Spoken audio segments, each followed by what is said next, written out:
ಆತ್ಮೀಯ H16 news ಅರ್ಥಾತ್ ಈ ಸೀತಾರಾಮ್ಗೆ ಸ್ವಾಗತ. ನಾನು ನಿಮ್ಮವ MI ಅಥವಾ ಮಲ್ಲಪ್ಪ ಜೋತಾವರ್. ಆತ್ಮೀಯರೇ, ಬಗ್ಗಿದರೆ ಜುಟ್ಟು ಹಿಡಿಯುವ, ಸೆಟೆದರೆ ಕಾಲಿಗೆ ಬೀಳುವ ಟ್ರಂಪ್ ಮೋದಿಯವರ ಎದುರು ಶರಣಾಗಿದ್ದಾರೆ.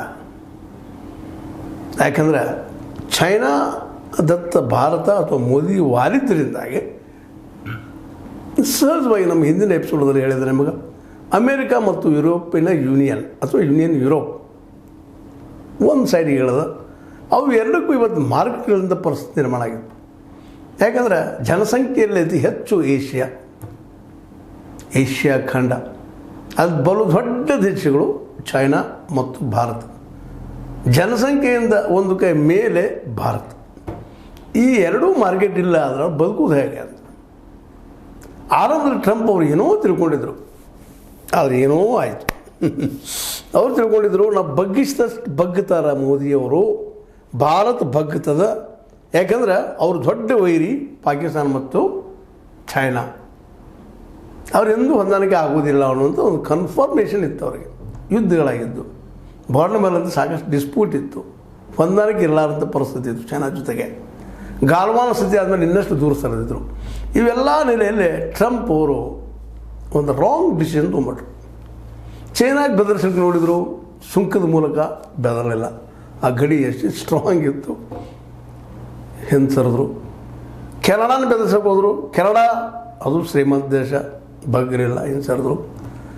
ರಷ್ಯಾಗೆ ಏನೋ ಮಾಡಬೇಕು ಅನಿಸ್ಬೇಕು, ಯುದ್ಧ ನಿಲ್ಲಿಸಬೇಕು, ಉಕ್ರೇನ್ ಉಳಿಸ್ಬೇಕು, ರಷ್ಯಾ ಹೇಳಿದಂಗೆ ಕೇಳೋದು ಮಾಡಬೇಕಂತ ಮಾಡಿದರು.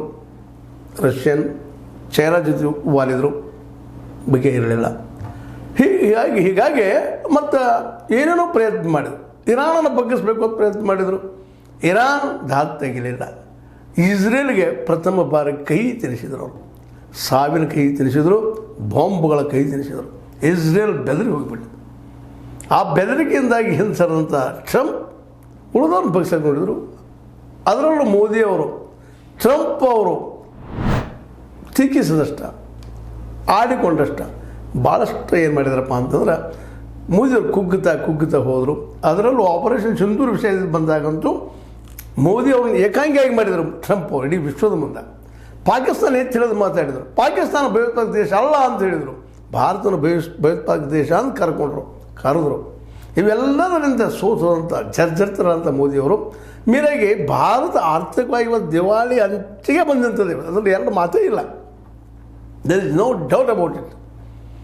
ಯಾಕೆಂದ್ರೆ 215 ಲಕ್ಷ ಕೋಟಿ ರೂಪಾಯಿ ಸಾಲ ಮೇಲದ.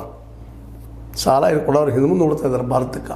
ಸ್ವತಂತ್ರವಾದ ಮೀಡಿಯಾಗೆ ಬೇಕಾಗಿರುವುದು ಸ್ವತಂತ್ರ ಧ್ವನಿ. ಆ ಸ್ವತಂತ್ರ ಧ್ವನಿ ಉಳಿಸಲು ನೀವು ಮಾಡಬೇಕಾದದ್ದು ಇಷ್ಟೇ. ಅದೇನಪ್ಪಾ ಅಂತಂತಂದ್ರೆ ನಿಮ್ಮ ಕೈಲಾದಷ್ಟು ಸಹಾಯ ಈ ಚಾನಲ್ಗೆ ಮಾಡಿ ಹಾಗೂ ನಿಮ್ಮ ಧ್ವನಿಯನ್ನು ಕಾಪಾಡಿಕೊಳ್ಳಿ. ಅದರಲ್ಲೂ ಕಾರ್ಪೊರೇಟ್ಗಳನ್ನ ನಂಬಿದಂಥ ಮೋದಿಜಿಯವರು ದೊಡ್ಡ ತಪ್ಪನ್ನು ಮಾಡಿದ್ರು, ಎಡವಟ್ಟು ಮಾಡ್ಕೊಂಡು ಜೀವನದಲ್ಲ. ಪ್ರಧಾನಿ ಆದಮೇಲೆ 11 ವರ್ಷಗಳು ದೊಡ್ಡ ಎಡವಟ್ಟು ಮಾಡ್ಕೊಂಡಿದ್ದೇನಪ್ಪ ಅಂದ್ರೆ ಪೂರ್ತಿಯಾಗಿ ಕಾರ್ಪೊರೇಟ್ಗಳನ್ನ ನಂಬೆ ಚುನಾವಣೆ ಗೆಲ್ಲೋದನ್ನು ರಾಜಕೀಯ ಅಂತ ತಿಳ್ಕೊಂಬಿಟ್ರು. ಗೆದ್ದರೂ ಕೂಡ ಇಲ್ಲಿವರೆಗೆ ಗೆಲ್ತಾ ಬಂದಿದ್ದಾರೆ, ನಿಮ್ಮ ಮುಂದೆ ಗೆಲ್ತಾರೇನೋ. ಆದರೂ ಇವತ್ತು ವಿರೋಧ ಪಕ್ಷ ಸ್ಥಾನದಾಗ ಉಳಿದಿಲ್ಲ. ಕಾಂಗ್ರೆಸ್ ಇವತ್ತು ಬಲಿಷ್ಠ ಒಂದು ವಿರೋಧ ಪಕ್ಷ ಆಗ್ಯದ. ಜೊತೆಗೆ ವಿರೋಧಿ ಸಣ್ಣ ಪಕ್ಷಗಳು ಎಲ್ಲರೂ ಒಂದಾಗ್ತಾ ಇದ್ದಾರೆ. ಆಂತರಿಕವಾಗಿಯೂ ಬಹಳಷ್ಟು ವೀಕ್ ಆಗಿಬಿಟ್ಟಿದ್ರು ಮೋದಿಯವರು.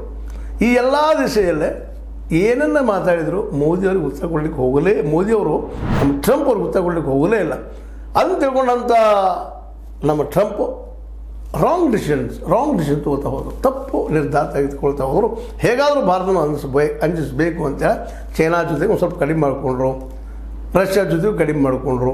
ಆದರೆ ಆರ್ಥಿಕ ಮೂಲ ಭಾಳ ದಿವಾಳಿಯಾದ ಕಾರಣಕ್ಕಾಗಿ ಅನಿವಾರ್ಯವಾಗಿ ಮೋದಿಯವರು ನಿಶ್ಚಿತವಾಗಿ ರಷ್ಯಾದ ಆಯಿಲನ್ನು ಇಂಪೋರ್ಟ್ ಮಾಡೋದು ಬಿಡ್ತಿದ್ರೋ ಏನೋ. ಆದರೆ ಇಲ್ಲಿ ದೇಶ ನಡಿಬೇಕಲ್ರಿ. ದೇಶಕ್ಕೆ ದುಡ್ಡಿಲ್ಲ, ಖಜಾನೆ ಖಾಲಿ ಆಗ್ಯದ. ವರ್ಷಕ್ಕೆ ಸಾಲ ಬೆಳಿತಾನೆ ನಡೆದದ. ಟ್ಯಾಕ್ಸ್ ಹೆಚ್ಚು ಮಾಡ್ತಾ ಇದ್ದಾರೆ. ಪ್ರತಿಯೊಂದು ಟ್ಯಾಕ್ಸ್ ಹೆಚ್ಚು ಮಾಡಿ ಸರ್ಕಾರ ನಡೆಸ್ತಾ ಇದ್ದಾರೆ. ಜನ ತ್ರಾಯಲ್ಲಿ ಗೆದ್ದಿದ್ದಾರೆ. ಈ ದೇಶದಾಗ 1 ಪಾಯಿಂಟ್ ಇದ್ದಂಥ ಕಾರ್ಪೊರೇಟ್ ಬಿಟ್ಟು ಉಳಿದವ್ರಿಗೆ ಯಾವೂ ನೆಮ್ಮದಿ ಇಲ್ಲ, ಬದುಕಿಲ್ಲ, ನೌಕರಿಗಳು ಮೊದಲೇ ಇಲ್ಲ. ಇಂಥ ಸ್ಥಿತಿಯೊಳಗೆ ಅನಿವಾರ್ಯವಾಗಿ ಅವ್ರು ಎಣ್ಣೆಯನ್ನು ಇಂಪೋರ್ಟ್ ಮಾಡ್ಕೊಳ್ಳೋದು ಅನಿವಾರ್ಯ ಆಯ್ತು ಮೋದಿಯವರಿಗೆ. ಎಣ್ಣೆ ಇಂಪೋರ್ಟ್ ಮಾಡಿ ವೆಸ್ಟರ್ನ್ ಕಂಟ್ರಿಗೆ ಟ್ರಾನ್ಸ್ಪೋರ್ಟ್ ಮಾಡುವಂಥದ್ದು. ಅದ್ರ ಲಾಭ ಒಂದು ಸ್ವಲ್ಪ ದುಡ್ಡು ಬರ್ತಿತ್ತು. ಸರ್ಕಾರ ನಡೆಸೋದಕ್ಕಾಗಲಿ ಜನಕ್ಕಾಗಲಿ ಒಂದಿಷ್ಟು ಮಾಡಬೇಕಲ್ಲ. ಅಂಥ ಪರಿಸ್ಥಿತಿ ಟ್ರಂಪ್ ಅವರು ಅಗ್ರಿಕಲ್ಚರ್ ನಮಗೆ ಕೊಡ್ರಿ, ಎಲ್ಲ ನಮಗೆ ಕೊಡ್ರಿ ಅಂತ ಬೆನ್ನತ್ತಿದ್ರು. ಇದರಿಂದ ಸೋತದಂಥ ಮೋದಿಯವರು ಏನು ಮಾಡಬೇಕು ತಿಳಿಲಾರದ ಅತ್ಯಂತ ಪರಮ ವೈರಿ ಚೈನಾ ಜೊತೆಗೆ ಸ್ವತಃ RSS ಅವರು ಒಪ್ಕೊಂಡಂಥ ಮಾತು, ಸ್ವತಃ ಮೋದಿಯವರು ವಿರೋಧಿಸಿದಂಥ ಮಾತು, ಸ್ವತಃ ಕಮ್ಯುನಿಸ್ಟರು ವಿರೋಧ ಮಾಡುವಂಥ RSS ಅವರು ಇವತ್ತು ಮೌನ ಆಗಿಬಿಟ್ರು. ಹೋಗಲ್ಪ ಮತ್ತಿನ್ನು ಅಮೇರಿಕ ಈ ರೀತಿಯಾಗಿ ನಮ್ಮ ಜೊತೆ ಮಾಡ್ತಾ ಇದ್ದಾರೆ, ನಮ್ಮನ್ನು ಬಗ್ಗಿಸೋದು ಸಾಕಂತಾರೆ. ಎಷ್ಟೋ ಬಡವಿದ್ರು ಸ್ವಾಭಿಮಾನ ಒಂದು ಇರ್ತದೆ. ಆ ಸ್ವಾಭಿಮಾನಕ್ಕೆ ಹೊಡೆದ್ರು ಟ್ರಂಪ್ ಅವ್ರು ಕೊಟ್ಟರು ಅನಿವಾರ್ಯವಾಗಿ SEO ಶಾಂಘಾಯ್ ಮತ್ತು ಜೊತೆಗೆ ಕೋಆಪರೇಟಿವ್ ಮೂಮೆಂಟ್ಗೆ ಹೋಗ್ಬಿಟ್ರು. SEO ಶಾಂಘಾಯ್ಗೆ ಹೋದರು, ಅಲ್ಲಿ ಎಲ್ಲ ದೇಶಗಳು ಕೂಡಿದ್ರು, ಚೈನಾ ದೋಸ್ತಿ ಮಾಡಿಕೊಟ್ರು. ರಷ್ಯಾನು ಅವ್ರ ಜೊತೆಗೆ ಕೂಡಿತು. ರಷ್ಯಾ, ಚೀನಾ, ಭಾರತ ಬಂದಾದ್ರೆ ಇನ್ನೇನದ, ಈವನ್ ಯುರೋಪಿಯನ್ ಯೂನಿಯನ್ ಸಹಿತ ಗಾಬರಿಗೊಂಡಿತು. ಮುಗಿತು, ನಮ್ದು ವ್ಯಾಪಾರ ಇಲ್ಲ ಅಂತ. ಅಮೇರಿಕಾಗೆ ಗೊತ್ತಾಯ್ತು ನಮ್ದು ವ್ಯಾಪಾರ ಇಲ್ಲ. ಅಲ್ಲರಿ ನೀವು ಬೇಕಂತ ದೊಡ್ಡ ಅಂಗಡಿ ಹೆಂಗೆ ಕೂತಿದ್ರಿ, ಈ ಉದಾಹರಣೆ ಒಂದು ಇನ್ನೊಂದು ಕೊಡ್ತೀನಿ ನಿಮ್ಗೆ. ಸಾರಾಯಿ ಅಂಗಡಿ ಹೆಂಗೆ ಕೂತಿರ್ತಾರೆ, ಮಂದಿ ಬರ್ತಾರೆ, ಸಾಕಷ್ಟು ಲಾಭ ಆಗ್ತದೆ ಅಂತೇಳಿ ಹಂಗೆ ಕೂತಿದ್ರು ಅವರು. ಶಸ್ತ್ರಾಸ್ತ್ರ ಅವರು ಬಡದಾಡ್ತಾರೆ, ಶಸ್ತ್ರಾಸ್ತ್ರ ಖರ್ಚು ಮಾಡ್ತಾರೆ, ನಮ್ಮ ಶ್ರೀಮಂತರಾಗ್ತೀವಿ, ಅವ್ರಿಗೆ ಉಪಕಾರ ಮಾಡಿದಂಗೆ ಎಷ್ಟು ಮಾಡೋನು ಅಂತ ಮಾಡ್ತಾಯಿದ್ರು ಇಲ್ಲಿವರೆಗೆ. ಯುರೋಪಿಯನ್ ಕಂಟ್ರಿಗಳಾಗಿರ್ಬೋದು, ಅಮೇರಿಕ ಆಗಿರ್ಬೋದು. ಆದರೆ ಈ ಸಲ ಹಂಗೆ ಆಗಲಿಲ್ಲ. ದುಡ್ಡು ಸಾಕಷ್ಟು ಮಾಡಿ ಕೂತಿದ್ದಾರೆ, ಅಂಗಡಿ ಜಬರಸ್ತದ ಹಾಕೊಂಡು ಕೂತಿದ್ದಾರೆ, ಅಲ್ಲಿ ಗಿರಾಕಿಗಳೇ ಇಲ್ಲ. ಈ ಜಗತ್ತಿನ ದೊಡ್ಡ ಗಿರಾಕಿಗಳು ಯಾರ್ಯಾರು? ಒಂದು ಭಾರತ, ಇನ್ನೊಂದು ಚೈನಾ, ಇನ್ನೊಂದು ಏಷ್ಯಾ ಖಂಡದ ದೇಶಗಳು, ಬಡ ದೇಶಗಳು. ಪಾಪ ಅವ್ರು ವಿಮಾನ ತಯಾರು ಮಾಡೋಕ್ಕೆ ಬರೋದಿಲ್ಲ, ಮತ್ತೊಂದು ಬರೋದಿಲ್ಲ, ಬಾಂಬ್ ತಯಾರು ಮಾಡೋದಿಲ್ಲ, ಟೆಕ್ನಿಕಲ್ ಡೆವಲಪ್ ಇಲ್ಲ, ಬಡತನ ಹರಿದು ತಿಂತ ಇದೆ. ಹೀಗಾಗಿ ಅವ್ರು ದುಡ್ಡನ್ನು ತೊಗೊಂಡು 20 ಲಕ್ಷವೋ 30 ಲಕ್ಷ ಕೋಟಿಗೋ ಎಷ್ಟೋ ಲಕ್ಷ ಕೋಟಿಗಳಿಗೆ ವಿಮಾನ ಮಾಡಿಕೊಂಡು ಬಡದಾಡ ಪಾತ್ರೆ ಗುಂಡ ಮದ್ದ ಕೊಟ್ಟು ಇಸ್ರೇಲ್, ಯುರೋಪಿಯನ್ ಕಂಟ್ರಿಗಳು ಜೊತೆಗೆ ಅಮೇರಿಕಾ ಶ್ರೀಮಂತರಾಗಿಬಿಟ್ರು. ಇದೊಂದು ರೀತಿ ಮಾಫಿಯಾ ಆಗಿಬಿಟ್ಟಿತ್ತು. ಆದರೆ ಇದು ಕೊಳ್ಳೋರಿಲ್ಲ, ದೋಸ್ತಿ ಆಗಿಬಿಟ್ರು. ರಷ್ಯಾ ಅದು ಹೊಂದಾಣಿಕೆ ಮಾಡಿಕೊಡ್ತು ಚೈನಾ ಜೊತೆಗೆ. ಚೈನಾ ಮತ್ತು ಭಾರತ ಮ್ಯಾನ್ಮೇಲೆ ಯುದ್ಧ ಮಾಡೋರು ಅವರ ದೋಸ್ತಿ ಮಾಡ್ಕೊಳ್ಳೋ ಹೆಚ್ಚರು. ದೋಸ್ತಿ ಆದ್ಮೇಲೆ ಅವ್ರಿಗೇನದು ವ್ಯಾಪಾರ ಮಾಡೋದು, ನಮ್ಗೆ ಮದ್ದು ಬೇಡ ಗುಂಡು ಬೇಡಪ್ಪ ನಿಮ್ದು, ನಾವು ದೋಸ್ತಿ ಮಾಡಿ ಆರಾಮದೀವಿ, ನಮ್ಮ ಬಾರ್ಡರ್ ಒಂದು ಹೆಚ್ಚು ಹೋಗ್ರಿ ಕಡಿಮೆ ಹೋಗ್ರಿ ಆರಾಮದೀವಿ ನಾವು. ಈ ಸ್ಥಿತಿಗೆ ಬಂದು ಕೂಡ ಗದ್ದಬಡಿಸಿದ್ರು ನಮ್ಮ ಟ್ರಂಪ್ ಸಾಹೇಬರು. ಈಗ ಹೆಂಗೆ ಮಾತಾಡ್ತಾರೆ ನೋಡಿರಿ, ಭಾರತ ಮತ್ತು ಅಮೇರಿಕ ನಡುವಿನ ಸಂಬಂಧ ತುಂಬ ವಿಶೇಷವಾದದ್ದು. ನಮ್ಮಿಬ್ಬರ ಬಾಂಧವ್ಯ ಹದಗೆಟ್ಟಿರುವುದರ ಬಗ್ಗೆ ಚಿಂತೆ ಮಾಡುವಂಥದ್ದು ಏನೂ ಇಲ್ಲ. ನೋಡ್ರಿ, ಮೋದಿ ಅವ್ರ ಕುರಿತಾಗಿ ಮೆತ್ತನ ಮಾತಾಡಾಗಿತ್ತು. ಅದಕ್ಕೆ ಹೇಳಿ ನಿಮ್ಗೆ ಆರಂಭದಲ್ಲೇ ಬಗ್ಗಿದ್ರೆ ಜುಟ್ಟು ಹಿಡಿಯುವ, ಸೆಟದರೆ ಕಾಲಿಗೆ ಬೀಳುವ ಟ್ರಂಪ್. ಇದು ಸತ್ಯನ. ಇದು ಎರಡು ಮಾತೇ ಇಲ್ಲ. ಟ್ರಂಪ್ ಅವರ ಭಾವನೆಗಳು ಮತ್ತು ಭಾರತ ಜೊತೆಗಿನ ಬಾಂಧವ್ಯದ ಕುರಿತು ನೀಡಿರುವ ಸಕಾರಾತ್ಮಕ ಹೇಳಿಕೆಯನ್ನು ಪ್ರಶಂಸಿಸುತ್ತೇವೆ ಅಂತ ಅವರು ಮೋದಿಯವರು ಬುದ್ಧಿವಂತರು ರಾಜಕೀಯ ಮಾಡ್ತಾ ಇದ್ದಾರೆ. ಎದ್ದ ತಕ್ಷಣ ಇರಲಿ ಅಂತ. ಆದರೆ ಈಗ ಜಾಗೃತ ಆಗಿದ್ದಾರೆ ಮೋದಿಯವರು. ಇವತ್ತು ಹೊಸ ಒಂದು ಅರ್ಥನೀತಿಯನ್ನು, ಹೊಸ ರಾಜಕೀಯ ನೀತಿಯನ್ನು ಇವತ್ತು ಅಳವಡಿಸ್ಕೋಬೇಕಾಗ್ಯದ. ಈ ಕಾರ್ಪೊರೇಟರ್ ನಂಬಿ ಹೋದ್ರೆ ಭವಿಷ್ಯ ಇಲ್ಲ ಅನ್ನೋ ತಿಳ್ಕೊಬೇಕಾಗ್ಯದ. ಅವರಷ್ಟು ಶ್ರೀಮಂತರಾಗ್ಬೋದು, ಇಲೆಕ್ಷನ್ ನಿಮ್ಗೆ ಗೆಲ್ಲಿಸ್ಬೋದು, ದುಡ್ಡು ಕೊಡ್ಬೋದು, ಪಾರ್ಟಿ ಕೊಡ್ಬೋದು, ಎಲ್ಲ ಕೊಡ್ಬೋದು. ಅದು ಜನರ ವಿಶ್ವಾಸನ ಗೆಲ್ಲಿಸ್ಲಿಕ್ಕೆ ಸಾಧ್ಯವೇ ಇಲ್ಲ. ಉದ್ಯೋಗ ಸೃಷ್ಟಿ ಮಾಡಲಿಕ್ಕೆ ಸಾಧ್ಯವೇ ಇಲ್ಲ. ಈ ಬಡತನ ಹೋಗ್ಲಿಕ್ಕೆ ಸಾಧ್ಯವೇ ಇಲ್ಲ. ಅಂದಾಗ ಇಂದಿಲ್ಲ ನಾಳೆ ನಿಶ್ಚಿತವಾಗಿ ಮೋದಿಯವ್ರಿಗೆ ಕಳ್ಸಕ್ಕೆ ಆಗೋದನ್ನ. ಇಲ್ಲಿ ಬಡತನ, ಇಲ್ಲಿ ನಿರುದ್ಯೋಗ, ಇಲ್ಲಿ ಹಸಿವು, ಇಲ್ಲಿ ನೀರಡಿಕೆ, ಸ್ವಚ್ಛ ನೀರಿಳಿದ್ದು, ಇವೆಲ್ಲ ರೋಗಗಳು. ಶಾಲಿಲ್ಲದಂಥ, ಸ್ಕೂಲ್ ಇಲ್ಲದಂಥ ಜನ. ನಂತರ ಕ್ರಾಂತಿ ಆಗುವಂಥದ್ದು. ಕ್ರಾಂತಿ ಅಂದರೆ ಏನು? ಹಿಟ್ಟಿಗಾಗಿ ಬಟ್ಟೆಗಾಗಿ ಇದು ನಡೆದ ಕ್ರಾಂತಿ. ಅದು ಬರುವ ದಿನಗಳೇನು ದೂರ ಇಲ್ಲ ಅನ್ನೋದ್ರಲ್ಲಿ ಎರಡು ಮಾತೇ ಇಲ್ಲ. ಈ ಎಲ್ಲ ನಡೆಯಲ್ಲ. ಇವತ್ತು ಮೋದಿಯವ್ರ ಮುಂದೆ ಒಂದು ಸುವರ್ಣ ಅವಕಾಶ.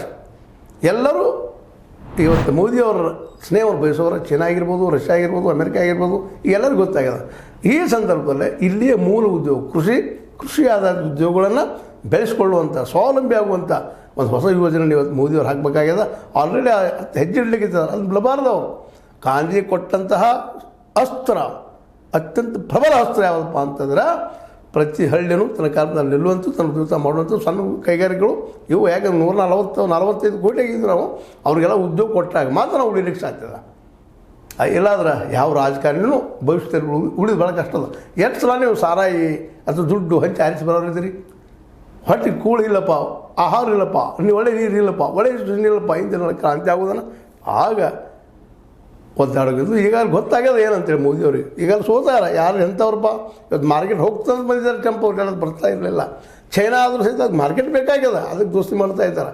ಅದಕ್ಕೆ ಇವರಲ್ಲಿ ಯಾರು ಉತ್ತಮರು ಅನ್ನೋದಕ್ಕಿಂತಲೂ ಇವ್ರನ್ನೆಲ್ಲರನ್ನ ಹೊಂದಿಸಿಕೊಂಡು ನಮ್ಮ ಸ್ವ ಉದ್ಯೋಗ ಇಲ್ಲಿ ಇನ್ಕ್ರೀಸ್ ಮಾಡಬೇಕಾಗ್ಯದ. ನಮ್ಮ ದೇಶದ ಉದ್ಯಮ ಬೆಳೆಸಬೇಕಾಗ್ಯದ. ಆರಂಭದಲ್ಲಿ ಕಾರ್ಪೊರೇಟ್ ಕೈಲಿ ಕೊಟ್ಟು ತಪ್ಪು ಮಾಡಿದ್ರಿ. ಕಾಂಗ್ರೆಸ್ ಸಹಿತ ಅದು ತಪ್ಪು ಮಾಡಿತ್ತು, ಓಪನ್ ಮಾರ್ಕೆಟ್ ಮಾಡಿ. ಅದನ್ನು ಮುಂದುವರಿಸಿ ನೀವು ತಪ್ಪು ಮಾಡಿದಿರಿ. ತಪ್ಪಲ್ಲ, ಅಪರಾಧ ಹೆಚ್ಚಾಗ್ಯದ. ಇವತ್ತು ಗಾಂಧೀಜಿಯವರ ಅನಿವಾರ್ಯತೆ ಬಂದು ದೇಶಕ್ಕೆ ಅದ. ಇದನ್ನು ಮೇಲೆ ಹೇಳ್ತಾ ಇದ್ವಿ ಇದನ್ನು. ಯಾಕಂದ್ರೆ ನಮ್ಮಲ್ಲಿ ಬಟ್ಟೆ, ಎಣ್ಣೆ, ಕೃಷಿ ಇವು ಬೆಳೆದ್ರೆ ಇವು ಮಾರ್ಕೆಟ್ ಎಕ್ಸ್ಪೋರ್ಟ್ ಆಗೈತೆ, ನಾವು ಬೆಳೆದೇ ಬೆಳಿತೀವಿ. ಇದು ಕಬ್ಬಿನ ಅವಶ್ಯಕತೆ ಇಲ್ಲ ನಮಗೆ. ಕಬ್ಬಿನಿಂದ ಏನಾಗೋದು ರೀ?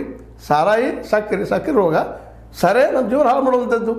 ಅದನ್ನು ತೆಗೆದಾಕಿ ಬೆಳೆಯುವ ತಿನ್ನುವ ಆಹಾರ ಪದಾರ್ಥನ ಬೆಳೆದ ನೀವು ಎಕ್ಸ್ಪೋರ್ಟ್ ಮಾಡುವಂಥ ಒಂದು ದೊಡ್ಡ ಕನಸು, ಆಹಾರ ಕನಸು ವಿಶ್ವಕ್ಕಾದ್ರೆ ನಮಗೆ ಹೇಳೋರು ಯಾರಿದ್ದಾರೆ? ಇದು ಮೋದಿಯವ್ರಿಗೆ ಗೊತ್ತಿಲ್ಲ ಅಂತಲ್ಲ. ಈ ಸಲ ತಮ್ಮ ಇದು ಸುವರ್ಣ ಅವಕಾಶ ಮೋದಿಯವ್ರಿಗೆ.